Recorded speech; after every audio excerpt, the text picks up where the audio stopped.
as well. Okay, right. So, do you think that you can love yourself? She's smiling. Do you feel like you can love yourself? Yeah. But do plastic surgery? Of course. Yes. Okay, why? Sometimes I feel like there are two sides of plastic surgery almost. There's the side that comes from like a place of insecurity, and there's the side that comes from almost vanity. Like, I love myself so much, I want to be the best of the best and the most. And I feel like there are some people that are highly conceited and still get surgery, and they love themselves, but they still do it because they want to be the best version of themselves that they can be. So I wouldn't go as far as saying if you get surgery, you hate yourself. Yeah.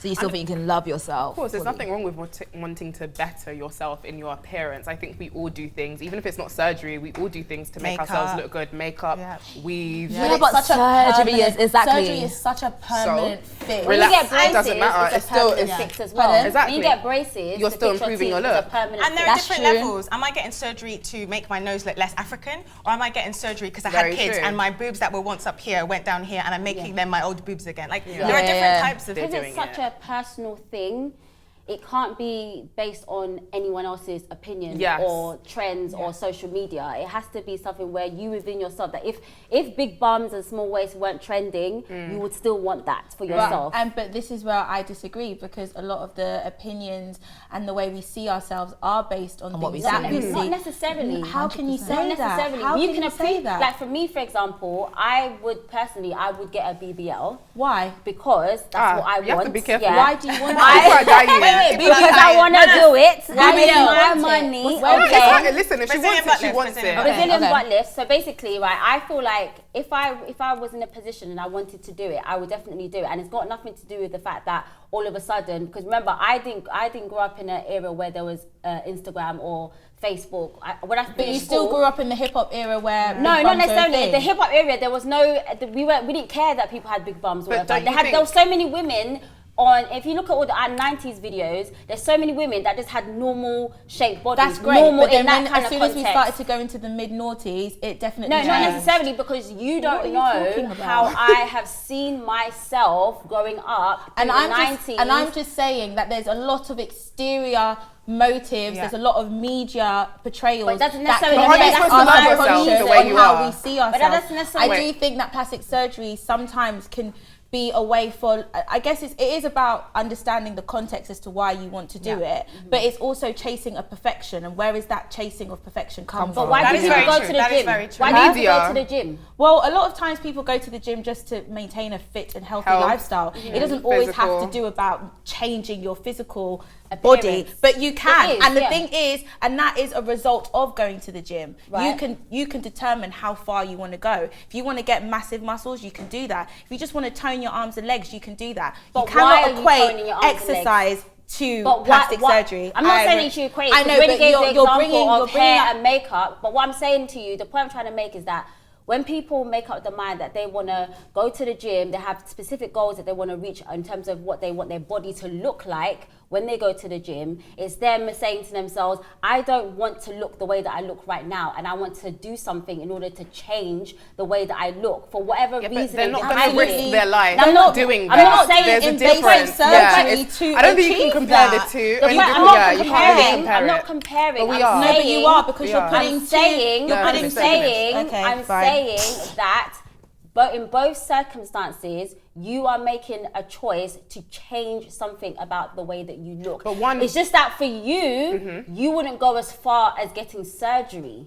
That's the difference. But you can't Whereas die. some people feel like what they want to achieve requires them to go. I'm not against surgery, this is the thing. But aren't we meant to just love ourselves as we are? So no, wait, hold on. Do you understand that one can make you die and the other can't? Like, nobody is dying if they decide to go to the gym and bench lift. Like, you will die. There's a chance you can die. Okay, do you know what?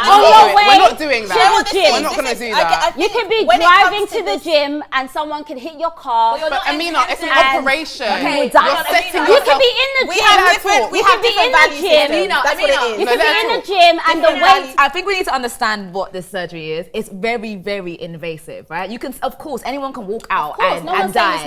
But you are making a decision. You know the risks, and you're making a decision to do an invasive surgery. Okay, so is and there we're meant to love ourselves as we are. Is there anything that you've ever done in your life that you are afraid of doing because there could be risks?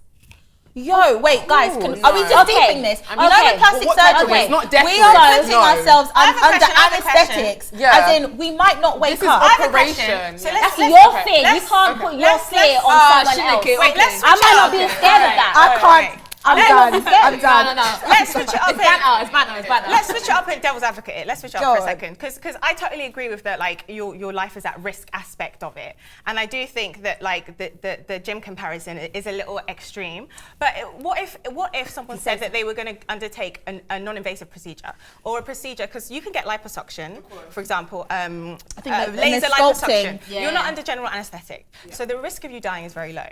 Alternatively, you can get stuff like cool sculpting where they freeze your fat and stuff, like Kim Kardashian and all those people have done it. Without actually, you can get fillers and all that stuff. Like you see all the girls getting fillers. Like, does that, back to Rita's question though, like if someone got a non-invasive procedure and the risk of them dying was slim to none, is it the same debate? Is the argument, is it now okay? Like does the risk of dying lessen? I just personally think that it's important to just love ourselves as we are, like, and I say that, but at the same time, like you said earlier, if like after I have children and I feel like, okay, my boobs have gone, you know, they've changed and they're low, and I want to just, you know, perk them up a bit, I do feel like, okay, I may be a bit inclined to want to do that kind of surgery. But I think for me, like I remember like growing up when I was in New York, for example, I had this thing in my mind where it was like, if I don't have a big bum, like guys aren't really gonna like me. Do you know what I mean? Because being in America, and it started off being very subconscious, like to the point like I actually bought butt packs as well. Really? Yeah, wear them? I did, and I felt.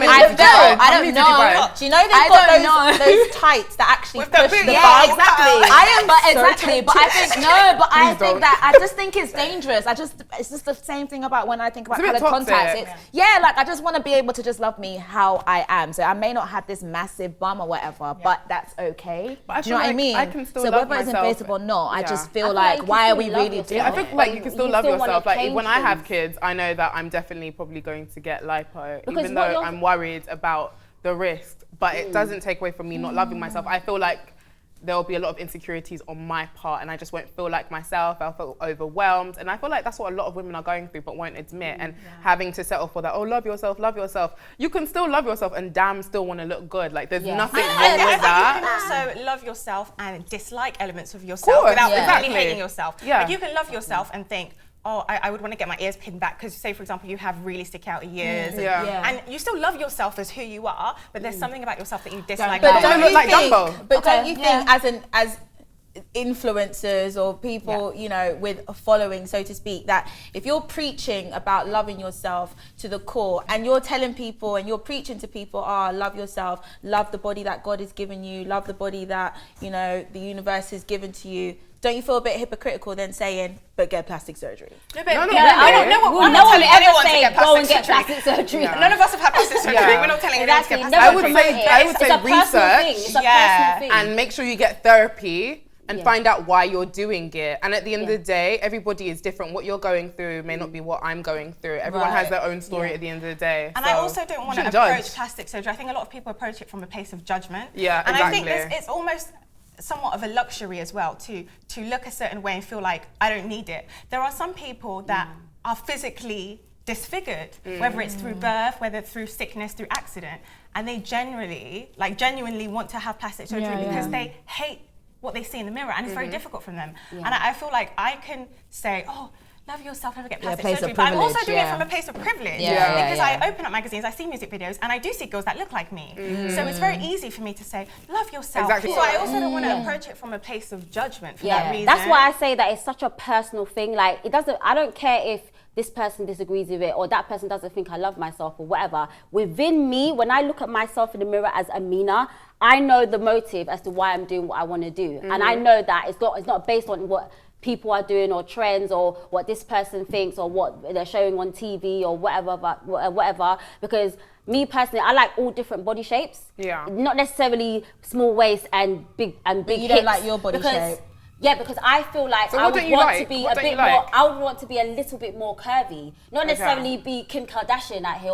But where is that? That's the intent. That's what I like. That's what I like. It's what you're taking from the media. Guys, that's what I like. I actually had to like unfollow so many IG models because I felt like it was quite unhealthy for me. Me too. It was like I was taking in all these, you know, images, perfection. It's just like Kim Kardashian doesn't even look like Kim Kardashian, or baddie. I don't know, Jenny, this, that, doesn't even look like that. Like, she had to undergo 6 months of going back for her lipo and just, you know, examples like that. And I felt like stuff like that is what we take in, and we should also try and remind ourselves that that is not reality. Real bodies are what we look like. But the thing is, you see your real body every single day, and you can see your real body and think to yourself, there's certain things that I would change. Do you know what I mean? It's like, you can't say in one breath, oh, I think everyone should love themselves, but in another breath, you're like, actually, if I have 3 kids and my tits are down to the ground, I would need to get them lifted. So it's like, when you've had your 3 kids, are you not loving yourself then? Are you still loving yourself? Of course you are. Until any of us get into that position, none of us can actually. I mean, I'm in that position. I've had a child, okay, and I had my daughter at a time where I didn't really have time to really enjoy my body before I had my daughter. I had my daughter when I was 18. I was pregnant at 17. So whereas people who are in their 20s are like seeing how their body's forming and they're doing their bikinis and, you know, really embracing their body. I never got a chance to do that because from 18, I had stretch marks all over my body. I've got extra skin. Girl, we all have stretch marks. What I do, I don't know. I'm saying that in terms of like across my stomach from childbirth and my skin, there's skin that won't go back. There's no snap back. It's still there. I still have like extra skin and stuff. So all of this I'm having to deal with from childbirth that people that haven't had a child can't relate to. So no one can come and tell me that, oh, you should love yourself. No, I do love myself, but there's certain things that I would still change if given and the it makes you feel better as well. Hey guys, it's Toni Tone, and I'm here with 5 tips on how you can love yourself more. Number 1 tip for me is don't compare. Comparison is the thief of joy.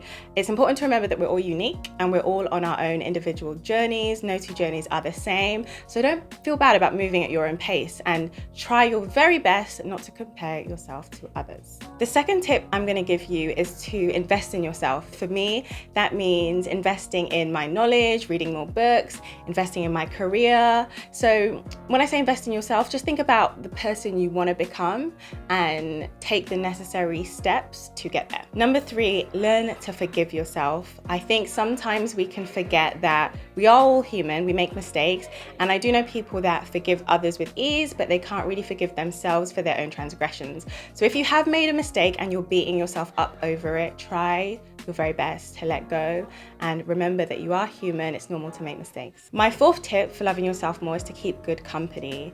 So surround yourself with people that love you, surround yourself with people that make you happy, keep the very best of friends. Don't keep the company of people that make you feel insecure or people that make you question yourself. 5th and final tip, be selfish sometimes. I know this one's probably going to be a bit controversial because the connotation of being selfish is quite negative, but I think sometimes it's necessary to put yourself first. We can often put ourselves last and put our own needs on the back burner when it comes to family, when it comes to friends, when it comes to relationships. But once in a while, you have to be selfish and you have to learn to put yourself first and live your life according to your needs and your wants and not the opinions of everyone around you. That was my 5 top tips on how to love yourself. I'm checking out.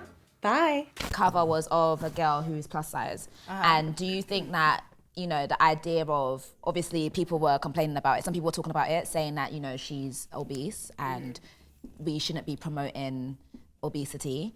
Do you think that, what do you think about that? Do you think that that's a problem, like just for the sake of inclusion, that you just put someone that you think could be, is it encouraging obesity? Was she a model? Was she a plus size model? She's a model. She's a model, yeah. Like, why can't she be on the cover of a magazine? Yeah, of course. No, I think. But do you think the idea of like normalizing someone that maybe overweight, maybe all types of body shapes is important in itself.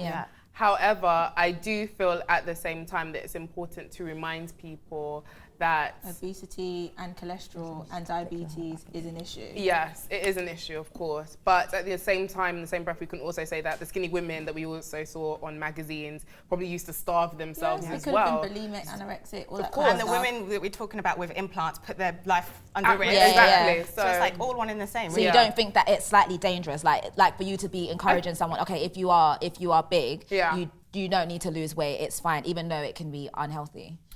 Or deadly. It's a bit of a sticky one still. I feel like we're in a society where we're so much focused on inclusion that no one really cares about health, because it's like, would they put a girl that's anorexic on the front cover and be like, yes, you go, girl. Like, that's how magazines started. Magazines started with fashion models. They were never celebrities. There was definitely no such thing as influencers. No, I'm talking about someone that has been clinically diagnosed with anorexia. But again, we're not going to get told. We're not really told. I get what she means though, because obviously when you are a plus size model, you are on the extreme of the obese spectrum. Yeah. So likewise, on the extreme of the other side, spectrum, I think the issue is we can't really compare what fat people go through in comparison to what skinny people or bulimic people go through. Like the shame is not the same. But it's still body dysmorphia. You still see your body in a different way. Most definitely. But I think with, you know, people who go through fat phobia, people who are of larger size, what they go through can't be compared in general to It's not even that we're trying to compare. It's just literally just based on the image. And in saying that, okay, if someone that is clinically obese can be promoted on the front cover of a magazine as a, yes, we obese, we love ourselves, we happy the way we are, then someone who's anorexic, like clinically anorexic, why can't they do the same thing and be like, I think that being skinny has been celebrated for so long. That's exactly it. It has been. Do you know what I mean? It's just been, it's been painted as the ideal for so many years. And I just think that it's kind of like what Toni mentioned earlier. I just think that, you know, for a woman to just not be skinny and then to see herself on the cover, I don't see that as a bad thing. And then a lot of the time, just because you see someone as big, you immediately assume that they're unhealthy, when actually sometimes that isn't actually the case. But if they're clinically diagnosed as unhealthy, there's nothing wrong yeah, with but I still don't think we're literally like focusing on the fact that on one side of the scale, like pun intended, someone is clinically obese. I'm not talking about someone who is a plus size model.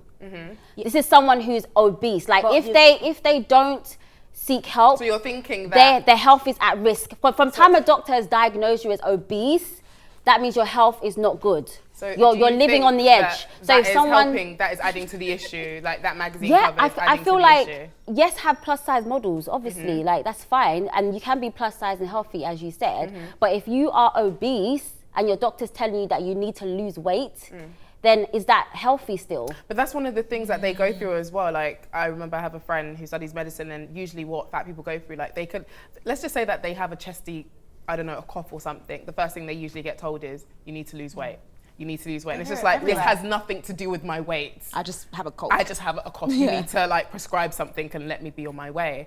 So I think that the shame they go through is so much that sometimes maybe it is good to like see, you know, their figure celebrated. But should it be on a cover of a magazine? I don't think so, because even if it's not going to be on the cover of a magazine, we see them every single day. We see big people on the train, bloggers, we see big people influencers on the bus. When I did see it, I did think, this is interesting, but I had to think about it more, because honestly, when I put it into the group chat, you know, I was definitely like, you wasn't sure. You weren't keen. Is this just a fad? Yeah, like, are they just doing it? So if you had someone that was clinically anorexic, and they know that they're anorexic and they actually need treatment to start eating, I'm just saying, like, you have to look at it from both extremes. Let's not just say, oh, someone that's slim or skinny. We're talking about anorexic.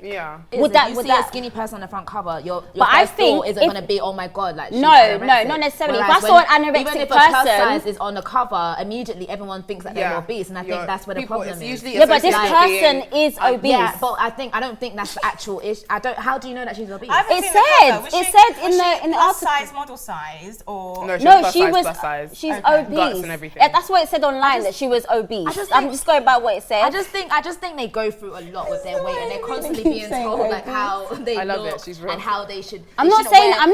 They shouldn't wear certain things because they're big. They shouldn't do this because they're big. It's just too much. And I just think like for once, personally, I feel like let them see themselves on the way we see ourselves. That's fine, but at the same time, I'm just like, okay, are they doing it to promote this body shape, or are they just encouraging? Are they trying to do it in an encouraging way? But because either way, if she's unhealthy and she's obese, that's not a good thing. Yeah, and I don't think people should shy away from that opinion as well. I feel like everyone's just too